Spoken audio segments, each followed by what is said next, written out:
Buonasera e ben ritrovati con l'informazione flash di New Sicilia e i principali titoli del pomeriggio. Tragedia sul lavoro a San Giovanni La Punta nel Catanese. Un operaio di 58 anni, originario del Congo, è morto schiacciato da pesanti lastre di vetro durante le operazioni di trasferimento del materiale.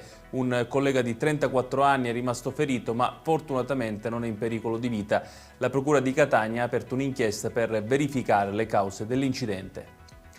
È morto in ospedale a Palermo Francesco Luca, 24 anni, vittima di un incidente in scooter avvenuto lo scorso 11 ottobre in Piazza Verdi.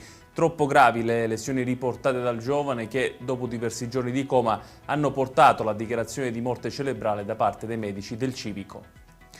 La Giunta regionale ha approvato l'aggiornamento del piano per la gestione dei rifiuti speciali. Nel documento, che punta su sostenibilità e recupero, si legge come la produzione di rifiuti sia salita a quasi 9 milioni di tonnellate, ma con una contestuale crescita del riciclo passato al 74%. Il CGA e l'Ufficio Legislativo della Regione hanno espresso parere favorevole alla sospensione del progetto di ampliamento del cimitero dei Rotoli di Palermo deciso dal sindaco La Galla quale commissario per l'emergenza cimiteriale. Accolte le tesi in sede cautelare del Comitato Civico del quartiere Vergine Maria. Sul tema si dovrà adesso esprimere il Presidente della Regione.